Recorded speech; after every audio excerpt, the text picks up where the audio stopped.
নমস্কার স্যার, আমাদের কড়া খবরে আপনাকে স্বাগত জানাই। নমস্কার।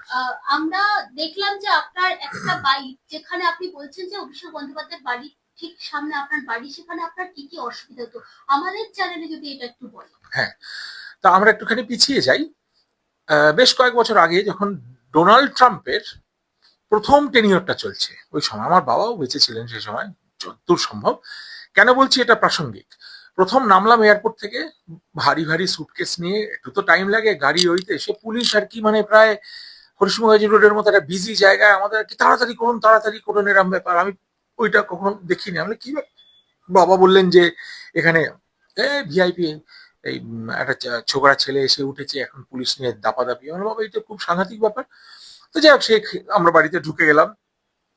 সেদিনটা হয়তো রেস্টে ছিলাম। পরের দিন আমার স্পষ্ট মনে আছে, আমি বেরিয়ে দাঁড়িয়েছি আহ, ওই বাড়িটার সামনে, অশান্তিনিকেতন বাড়িটার নাম। অশান্তিনিকেতন, শান্তিনিকেতন। অশান্তিনিকেতন ওই বাড়িটার নাম। আমি যেটা বলছি সেটা শুনুন। অশান্তিনিকেতনের সামনে গিয়ে দাঁড়ালাম, একটা কালো চশমা পরা, বেশ সাফারি টাফারি পরা মস্তান গোছের একটা পুলিশম্যান এসে বললো, স্যার রাস্তাটা একটু ছেড়ে দেবেন। তার মানে, মানে এখানে স্যারের বাড়ি, তো এখানটা দাঁড়ানোর পারমিশন নেই। ব্যাস, I gave him a blast. আমার হয় কি, মাথা যদি গরম হয়ে যায়, ওর পকেটে বন্দুক আছে, আমি দেখেছি ওর কাছে গান লাগানো। আই ডোন্ট কেয়ার, মারুক গুলি। আমি ওকে বলেছি, how dare you talk to me like that. ওইভাবে কথা বলছেন কিসের সাহসে? মানে এখানে আমাদের নিয়ম নেই। তখন সে অলরেডি ওয়াকি টকি ফকি টকি ওইসব বুকের সব যন্ত্রতে হাত দিচ্ছে। আর আমি এখানে ততক্ষণই দাঁড়িয়ে থাকবো যতক্ষণ আমার ড্রাইভার আসবে। আর আমার বাড়ি এখানে 150 বছরের বাড়ি, 130 বছরের কনস্ট্রাকশন আমার বাড়ি। কে কোথা দিয়ে নতুন বাড়ি করেছে, আমার বাড়িতে আমি পৈতৃক বাড়ির সামনে দাঁড়িয়ে থাকতে পারবো না? বলতে ও আর কোনো কনফ্রন্টেশনে গেল না, হি ব্যাকড আউট। তারপর থেকে আমার সঙ্গে খুব কম ঝামেলা করেছে। ও ওপর মহলে কার সঙ্গে কথা বলো, তখন তো একদম মানে রমরম লালবাজারের কন্ট্রোল রুম মনে হচ্ছে আমার। কোনো থানায় ওরকম কন্ট্রোল রুম থাকতো না। আমি চারপাশটা দেখে যে কি হলো আমার বাড়ির সামনে, যাক, কলিটার মধ্যে দিয়ে আমার বাড়ি। এই দিনটা তো গেল। যখন ফেরত আসছি তখন দেখছি হরিশমাজি রোডে আমার বাড়ি, মানে পিজি হসপিটালের সাইডটা জ্যাম, মানে পুরো ভর্তি গাড়ি, নড়ছে না। আমার গাড়িটা কোন রকমে আমি পার্ক করেছি, করে সামনেটা পুরো ফাঁকা। কি হলো?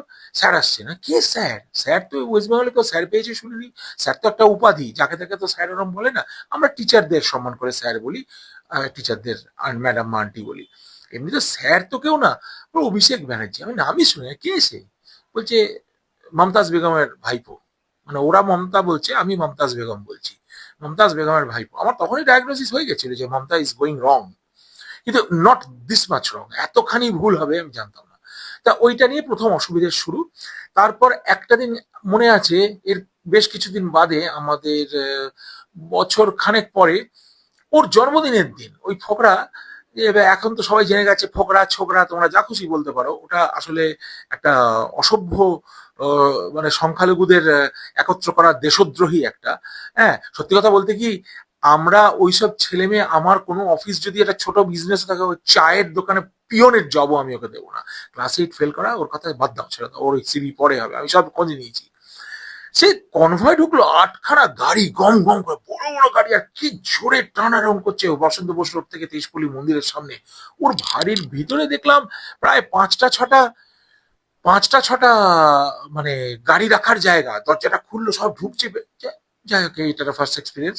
জন্মদিনের দিনটা, ওর জন্মদিনের দিন আমাদের পিজি হসপিটাল থেকে, যেটা ওয়ান ওয়ে রাস্তা, ন্যাচারালি 7 মিনিট লাগে, রাত্রিবেলা ফাঁকা থাকলে 5 মিনিট লাগার কথা, 10 মিনিটের বেশি নয়, সেইটা আমাদের ঢুকতে 45 মিনিট লাগলো। 1 ঘন্টা দাঁড়িয়ে। কি বলছে ওর জন্মদিন? ও মাই গড! জন্মদিন কর না, হতচ্ছাড়া। গিয়ে ময়দানে কর, জন্তু। রেসিডেন্সির জায়গা, এখানে প্রত্যেকের অসুবিধা হয়। আমার গাড়ি নিয়ে অসুবিধা বলে না, লোকে বলবে আপনার গাড়ি, আমরা হেঁটে যাচ্ছি, হেঁটে পর্যন্ত লোক যেতে পারছে না। সেই দিন থেকে অসুবিধাটা শুরু। তারপরে একটা কোনো কারণে ওই মমতাজ বেগমের বাড়ির সামনে দিয়ে যাচ্ছিলাম, দুর্ভাগ্যবশত কালী মন্দিরের উল্টো দিকেই ওরকম একটা নষ্ট মহিলার বাড়ি। সেই বাড়ির সামনে গিয়ে দেখলাম সে গ্রিল ফিল টেনে, তখন বুঝলাম ওদেরও 12টা বেজে গেছে। ওখানে থাকছে এই পিসি না মা, আর একটা ভাইপো না ছেলে, ভগবান জানে, কন্ট্রোভার্সি আছে। আমি জন্ম পরিসংখ্যান নিয়ে এখানে কথা বলতে বসিনি। প্রচন্ড অসুবিধা হতে শুরু করলো। তারপর আমি ডগ আসলো, আলটিমেটলি আমি আমার কুকুরকে নিয়ে ইংল্যান্ড থেকে ফেরত আসলাম, বাবা তখন মারা গিয়েছেন। আমি কুকুরকে হাঁটাতে গিয়ে দেখছি ওখানে হাঁটা দিচ্ছি না, বলছে এইখানটা কুকুর যা করে আর কি, বলতো মার্কিং করে ডগ, মার্কিং করতে করতে যাচ্ছে, কারণ ওর ডগ গুলো বেরিয়ে মার্কিং করে। আমার কুকুরও সেটার উপর মার্কিং করছে, বলে এখানে কুকুরটা হাঁটাবেন না স্যার, একটু অসুবিধা হবে। আমি বললাম কেন, তোমার বাড়ির কুকুর হাঁটছে, এই বাড়ির কুকুর হাঁটছে, হ্যাঁ তা আমার কুকুরও যতদিন আমি বাঁচবো হাঁটবে, আর ও যতদিন বাঁচবে এইখানেই অশান্তি নিকেতনের সামনেই ও যা করার করবে। আর যদি পটি করে, আমি বলে দিচ্ছি, পটি করলে আমার হাতে প্লাস্টিক সবসময় থাকে, আমি ওয়েস্টার্ন ওয়ার্ল্ড থেকে এসেছি, আমার কুকুরের পটি রাস্তায় ঘাটে ফ্ল্যাটে পড়ে থাকবে না, আমরা তখনই তুলে নিই, ওটাকে গিট বেঁধে ডিসপোজ করে দিই, পটি আমি তুলে নেবো, আমার দায়িত্ব। আমি এবার উল্টে ধরেছি, এই তোমাদের কুকুরের পটি এখানে কে তুলবে, এটা আমার জমাদার আসবে সাফ করবে। তারপরে আমি ওর আমি বরাবরই ওদের চোখ রাঙিয়ে রেখেছি, আমাকে মানে আমার তো কেশাগ্র স্পর্শ করার ব্যাপারই নেই, ভগবান কেশই দেননি, কিন্তু মানে সে মানে যেটুকু কেশাগ্র রয়েছে স্পর্শ করার ক্ষমতা হয়নি। তা ও বললাম যে তোমার কুকুরের ওইটা তোলো, তো তুলছে না, চলে যাচ্ছে। আমি কিরে ভাই, তুই বড় লোকের চাকর বলে, আমি একদম বড় লোকের চাকর বলে, হ্যাঁ তোল, অসভ্য জন্তু, লজ্জা করে না, আমি তুলছি তোর লজ্জা করে তোর তুলতে? তো পালিয়ে গেল, বলে ছোট লোকের রাত, আমাদের ছোট লোকের রমরমা বাজার না, ছোট লোকেদের, ওই ছোট লোকটা পালিয়ে গেল, আমি ছোট লোক বলছি। পালিয়ে যাওয়ার পরে এরকম ইনসিডেন্টস অনেক হয়েছে, পাড়ার মা মাসিরা কেউ আমাকে বলছে যে আমার পাড়ার নাম বাবলু, বাবলু হাঁটতে পারছি না, এখানে বসতে দিচ্ছে না, দাঁড়াতে দিচ্ছে না, কেউ আমাদের বাড়িতে আসলে অত্যাচার। আমিও তখন রিটালিয়েট করতে শুরু করলাম, আমি গ্রিল ফিল নিজে হাতে টেনে ছেলেদের ডেকেছি, তারা এখনো আমাকে মানে সম্মান করে, আলাই গ্রিল সরাও, বলে পুলিশ, এখন আমি দাঁড়িয়ে আছি, সরা, সব গ্রিল ফিল সরিয়ে ওখানে, আমি বললাম এখানে আমার গাড়ি দাঁড়াবে, কারণ অ্যাম্বুলেন্স নিয়ে একটা প্রবলেম হয়েছিল, একদিন মা পড়ে গিয়েছিলেন, অ্যাম্বুলেন্সটাকে দূরে দাঁড়াতে বলেছে, আর ওখানে তখন সেই অ্যান্টেনা লাগানো যে যুদ্ধ জাহাজ বলে মমতাজ বেগম ভয় পাচ্ছিল, যেটা 500 ঢুকলো কাশ্মীর থেকে এসে, 200 না 500 যাই হোক, সেইটা একটা ওরা দাঁড় করিয়ে রাখতো ওটাকে পাহারা দেওয়ার জন্য, কি হচ্ছে ভেতরে বুঝতেও পারছি না। তা সেই গাড়ি আমি সরিয়েছিলাম সেই রাত্রে, যে আমার মা পড়ে গেছে, ওরা তড়ি ঘড়ি 5 মিনিটের মধ্যে, আর আমি চেঁচিয়ে পরিষ্কার বলেছিলাম, আপনাদের লজ্জা করে না, উর্দি পরে গভর্নমেন্টের মাইনে নিয়ে চোরটাকে প্রোটেকশন দিচ্ছেন, and I have got evidence ও চোর, আজকে কোর্টে প্রমাণিত হয়নি, আপনাদের এটা লজ্জা, আমার মা এক্ষুনি হসপিটাল যাবে। ওরাই কিন্তু ওখানেই এক পুলিশ অফিসার, দাদা আপনি মাথা গরম করবেন না, আমি মাসিমাকে নিয়ে কোলে করে সত্যি তুলে দিল, মাসিমা আমরা আসবো আপনার সঙ্গে স্যার হসপিটালে, কিচ্ছু দরকার নেই, এখানে যেন তাল থেকে আর কোনো দিন কোনো গাড়ি না দাঁড়ায়, সাইকেল পার্ক করা, বাইক পার্ক করা, পুলিশের বাইক, আমরা আপনাদের পুরো রাস্তাটা এখানে কেন পার্ক করেছেন না, এখানে তো আমরা ডিউটি এসে, ডিউটি যান নামে যান, পুরো রাস্তাটা নিয়ে রেখেছেন, আমার বাড়ির সামনে হবে না।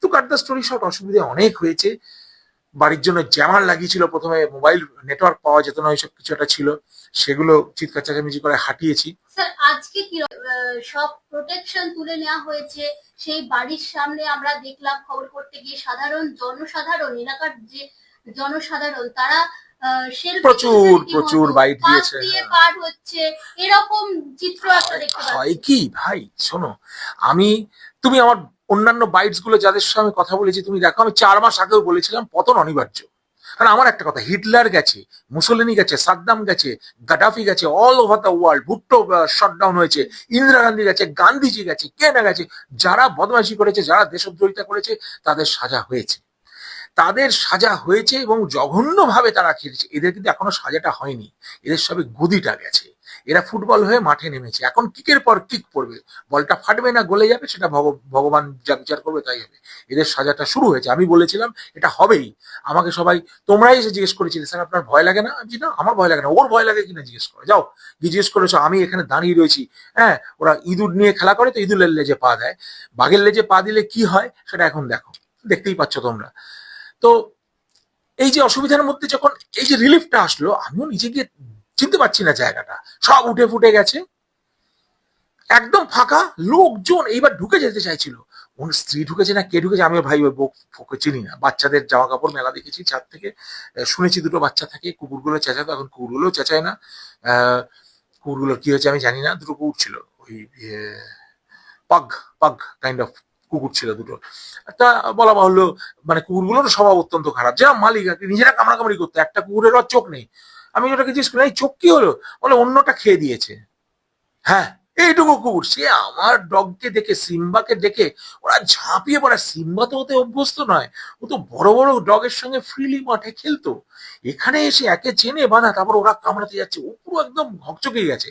আমরা ছেড়ে দে, ছোট লোকদের সঙ্গে কথা বলিস না, পুলিশের সামনেই বলেছি, যারা মালিক সেরকম, কিন্তু সেটা তখন 3-4 বছর আগে, তখন রমরমা ব্যাপার। তো ওই যে চিরদিন কাহারও সমান নাহি যায়, আজ যে রাজাধিরাজ কাল সে ভিক্ষা চায়, ভিক্ষার অবস্থা হয়ে গেছে। তবে অবশ্য অনেক চুরি করেছে।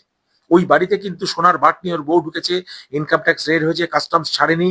মমতাজ বেগম, তখন বেগমের একদম রমরমা, ওই বোরখা পরে কালমা পড়ছে, কালমা পড়তে পড়তে প্রচুর ট্যান্ট্রাম করেছে, ওইখানে গিয়ে দাঁড়িয়ে ছাড়িয়ে নিয়ে গেছে।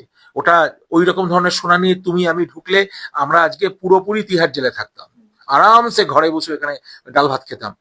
ওরা বেঁচে গেছে। এখন সেই বিচারটা নেমে আসছে, এখন দারুণ লাগছে, ফাঁকা হুড়োক আর আর সত্যি আমরা তো শান্তিপ্রিয় লোক, ওই পাড়ার লোক, ওখানে কি গুন্ডা গার্দি রোহিঙ্গা মুসলমান থাকে নাকি? বোম বাঁধা ও বাঁধা আমরা কোনোদিন দেখিনি এসব। তবে রিসেন্টলি কিন্তু বোমার আওয়াজ খুব বেড়েছিল। আমি বলবো না ওগুলো হ্যান্ড গ্রেনেড, কিন্তু অ্যাবনর্মাল বোমা। মানে এটা অ্যালাউড আছে, তো আমি তোমাকে বলছি ফিজিক্স ওয়াইজ, যেটা নিয়ম ওয়াইজ লিগাল লিমিট হচ্ছে 60 ডেসিবেলস বলে, 60 ডিবি হচ্ছে লিমিট। ওটা নিঃসন্দেহে 500 ডিবি বোম পড়েছে আমাদের ওখানে। এই পাটুলিতেও কদিন আগে ওরকম বোম পড়েছে, আমার খাট কেঁপে উঠেছে। It was such a horrible sound. কিন্তু তখন ইলেকশনটা হারিনি, আশা করি আর ওই বোম হবে না।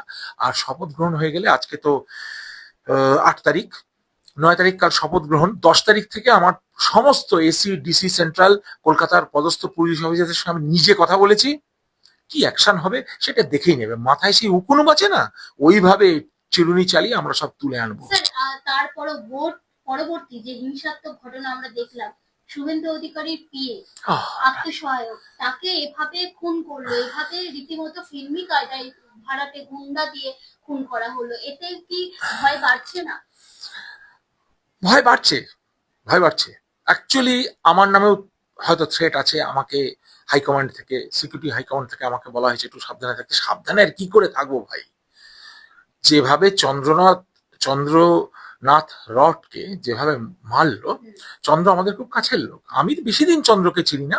আমি খোলা হাওয়াতে একটা অনুষ্ঠান করলাম, ও সেই অনুষ্ঠান জোগাড়ে ছিল, শুভেন্দু বাবুর সেক্রেটারি জানি, মাঝে মাঝে ফোন করতাম, ও ফোন করে বলতো দাদা একটু হাঁটতে হবে, দাদার কাছে আসতে পারবে? নেতাজির জন্মদিনের কথাটা মনে পড়ছে, 23শে জানুয়ারি। আমি হ্যাঁ, কটায় যাবো বলো ভাই? তো বলে দাদা, ওটা স্যার বলতো, স্যার আপনি 10টায় আসুন, সবাইকে 9টায় আসতে বলেছি, আপনি 10টা সাড়ে 10টায় আসুন, দাদা 10:15 থেকে 10:30টার মধ্যে ঢুকবে। ঠিক আছে, ফাইন। তো এইভাবেই চন্দ্রের সঙ্গে আলাপ, এবং বিশ্বাস করবে না, চোখে জল আসছে। আমি অরফানগঞ্জে আমাদের একটা অফিস হয়েছিল বিজেপি পার্টি, আমি খুব অ্যাক্টিভলি যতটা পেরেছি গাড়ি নিয়ে, আহ, নিজের মানে ফুয়েল চার্জ করে আমি দৌড়েছি সব জায়গায়। শুভেন্দুবাবুর সাথে দেখা করতে গেছিলাম, যে এখানে ওখানে যাচ্ছি আর কি, সঙ্গে ছিলাম, হেঁটেছি, বক্তৃতা করেছি বেশ কিছু মঞ্চে। ও বলার আগে উঠে আমি আমার মতো বক্তব্য রেখেছি। অরফানগঞ্জে গিয়ে শুভেন্দুবাবু বললেন চলুন একটু ডাল ভাত খেয়ে নি, আপনি একটু খাবেন না? আমি খেয়ে নিচ্ছি একটু। আমি না, আপনি খান, অনেক পরিশ্রম করছেন, আমি খাবো না, সামা আমার খিদে পাচ্ছিল না। তো আমি ওর সঙ্গে গিয়ে, মানে উনি ডাল ভাত ওই তরকারি কি দিল, উনি কপাকপ প্রচন্ড খাচ্ছে খিদে, এবং তারপরে প্রেশার রয়েছে কাজের, ভোটের কয়েকদিন আগে। চন্দ্র এসে বললো আপনি একটু খাবেন না স্যার, আপনি ফ্রুটস খান। চন্দ্র আমার হাতে ওই থালায় কলা, আনারস, বেদানা, আপেল, যাই হোক নিয়ে এনে একটু নুন ছড়িয়ে আমায় দিল, কি সুন্দর খেলাম। নারায়ণগঞ্জে আমাদের একটা অফিস হয়েছিল বিজেপি পার্টি, আমি খুব অ্যাক্টিভলি যতটা পেরেছি গাড়ি নিয়ে, আহ, নিজের মানে ফুয়েল চার্জ করে আমি দৌড়েছি সব জায়গায়। শুভেন্দুবাবুর সাথে দেখা করতে গেছিলাম, যে এখানে ওখানে যাচ্ছি আর কি, সঙ্গে ছিলাম, হেঁটেছি, বক্তৃতা করেছি বেশ কিছু মঞ্চে। ও বলার আগে উঠে আমি আমার মতো বক্তব্য রেখেছি। অরফানগঞ্জে গিয়ে শুভেন্দুবাবু বললেন চলুন একটু ডাল ভাত খেয়ে নি, আপনি একটু খাবেন না? আমি খেয়ে নিচ্ছি একটু। আমি না, আপনি খান, অনেক পরিশ্রম করছেন, আমি খাবো না, সামা আমার খিদে পাচ্ছিল না। তো আমি ওর সঙ্গে গিয়ে, মানে উনি ডাল ভাত ওই তরকারি কি দিল, উনি কপাকপ প্রচন্ড খাচ্ছে খিদে, এবং তারপরে প্রেশার রয়েছে কাজের, ভোটের কয়েকদিন আগে। চন্দ্র এসে বললো আপনি একটু খাবেন না স্যার, আপনি একটু ফ্রুটস খান। চন্দ্র আমার হাতে ওই থালায় কলা, আনারস, বেদানা, আপেল, যাই হোক নিয়ে এনে একটু নুন ছড়িয়ে আমায় দিল, কি সুন্দর খেলাম। আর বলে আপনি একটা লাড্ডু খান স্যার, আপনি একদম খালি পেটে থাকবেন। এখন খালি পেটে না, আমি না খাবার চেষ্টা করছি, তো আমাকে একটা লাড্ডু আর ফল খাওয়াবে। আর সেই ফল আবার শুভেন্দু আমার সঙ্গে, শুভেন্দুবাবুও খেলেন, যে একটা ফল খাই ডাক্তারবাবু। তা আমরা দুজন শেয়ার করে একটা কলা খেলাম। Now it is such a success story with a bad blood on it. এই চন্দ্রকে মারাটা আমি মেনে নিতে পারছি না। একটা অসহায় ছেলে, আর ও কিন্তু কারোর ক্ষতিও করেনি, ওর কাজ করেছে, তাই না? তুমি এই যে করছো, এটাতে তুমি কারোর ক্ষতি করছো না, তুমি তোমার কাজ করছো। আমি আমার বক্তব্য রাখছি, ডিসক্লেমার দেওয়া। শুভেন্দু বাবু কালকে একটা কথা বললেন, চোখের জল সামনে রেখেছে। হ্যাঁ, ও স্টলওয়ার্ড পলিটিশিয়ান, শক্তপোক্ত মানুষ, আমি তো খুব শ্রদ্ধা করি ওকে একটা যোদ্ধা হিসেবে। ওরকম সুন্দর একটা মানুষ, এবং সত্যি কথা, কোনো লোভ নেই, খাবার লোভ নেই, মদ খান না, সিগারেট খান না, ক্লিন একটা সাদা জামা পরে থাকেন, আমার সঙ্গে অনেক সময় কথা হয়েছে, এটা চটি পরে হাঁটেন। আমি অবাক হয়ে যেতাম ওর আর চন্দ্র কম্বিনেশনটা দেখে। চন্দ্র একদম মানে ওর সবকিছু জানতো। ও চন্দ্রর কাছে এটাও ছিল যে দাদা এবার নিঃশ্বাস নেবে, হ্যাঁ 5 মিনিট, দাদা এবার একটু কাশি দেবে, দাদা এবার একটু জল খাবে, টু অ্যাপিয়ার লাইক দ্যাট। আমাদেরও সবাই মানে গেলেই ওখানে আসুন বসুন, আমিও আবার ওকে একটু হ্যারাস করতাম, আজকে খারাপ লাগছে, অবশ্য খারাপ ভাবে না। আমি বলতাম, "এই চন্দ্র তুমি হাসছো না কেন?" বলে, কি হাসবো স্যার, কাজের কি চাপ, ওসব কম্পিউটারে সিনসিয়ারলি কাজ করছে। আমি তো আমার কথা শুনে সবাই তোমাদের মতো যারা মিডিয়া ওখানে ইন্টারভিউ দিচ্ছি, স্বপন দা মহাশয়ের ঘরে খোলা হতে, স্বপনদার সোফাতে বসে ইন্টারভিউ দিচ্ছি, সবাই হাসছে। আমি বললাম, সবাই হাসছে ঘরে, চন্দ্রর মুখ গোমড়া। তো ওই ছেলেটা আজ নেই। ও বলছে, দাদা আমি কাজের চাপে মাথা তুলতে পারছি না স্যার। আমি জানি, আমি মজা করছি, একটু হেসে নাও। সেটা শুনে আবার হেসে ফেলেছে। আমি তোমাকে কাঁথা কত দিলে তুমি হাসবে? হাসছি বলে একটু হেসে আবার কাজে চলে গেল। ওরা একটা সিনসিয়ার কর্মী। এবং দেখো, বুঝতেই পারছো, ভবানীপুরটা শুভেন্দুবাবু তো একা কি লড়াই করেছে সেটা দেখতেই পেয়েছে। ও একাই, বলেন একাই 100, শুভেন্দু অধিকারী একা 200, প্লাস এই চন্দ্র নিজেই একা 100। তা 300-র কোপটা তো আর তৃণমূল সামলাতে পারেনি। চন্দ্রর যে অবদান ছিল আজকে আমরা দেখতে পাচ্ছি। কত 15,000 না 16,000 ভোটে উনি জিতেছেন, ডাজন্ট ম্যাটার। ওটা মমতাজ বেগমের গড়, ওখানে রোহিঙ্গাদের আড্ডা, ওর ফ্যামিলির সব কটা চোর জোচ্চোর লম্পট, সব কটা অসভ্য লোক। ক্লাস 10 পাস, কেউ ক্লাস 10 পাস, কেউ কেউ ক্লাস 8। ভাইপো তো কোনো মানে, আমার অফিস যদি থাকতো, আমার এক ভাই যুদাজিৎ সেন এসেছিলেন আমেরিকা থেকে, ও জোর গলায় বলেছে যে আমার অফিসে তোর মতো লোককে চাকরের কাজ পর্যন্ত দেবো না, পিয়নের কাজ পর্যন্ত দেবো না। আমি এটাকে সেকেন্ড করছি। আমার অফিস নিয়ে আমি কোনোদিন ব্যবসা করিনি, কিন্তু আমার ড্রাইভারের কাজটা ওকে দেবো না, আমার বাড়ির ঘরমোচার কাজটা ওকে দেবো না।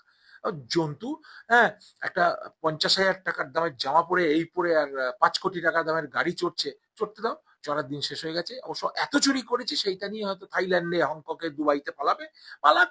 ওর জম, ওকে ঠিক সময় তাড়া করবে, কে তাড়া করবে বলতে পারছি না। আমার ইন্টারন্যাশনাল পাসপোর্ট, আমি ওয়ার্নিং দিয়ে দিলাম, আমার ইন্টারন্যাশনাল পাসপোর্ট, আমি পৃথিবীর যে কোনো দেশে এক্ষুনি প্লেনের টিকিট কেটে ঢুকতে পারি। কি ফরমান, কি ফতোয়া, কি পরোয়ানা, কি নিয়ে যাব কেউ তো জানে না।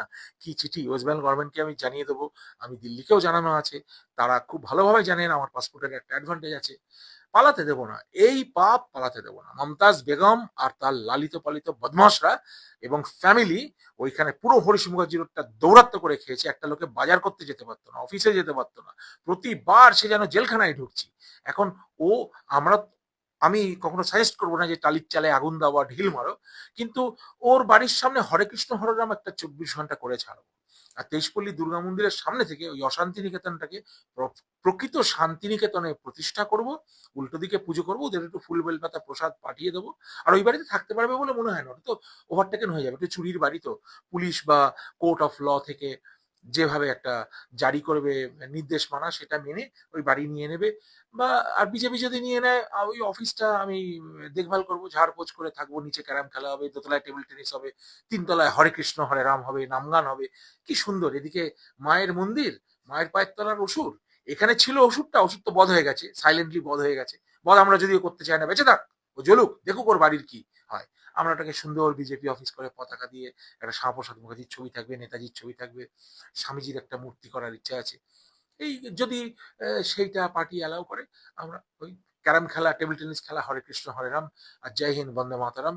বন্দে মাতারাম মন্ত্র এখন ফার্স্ট গান হয়ে গেছে ইন্ডিয়ার। আমরা সবাই দাঁড়িয়ে ওখানে দেশ মাতৃকার পুজো করব, ভারত মাতার জয় বলবো, আর উল্টো দিকে পেরিয়ে তেইশপল্লী মায়ের মন্দিরে সাষ্টাঙ্গ প্রণাম করবো।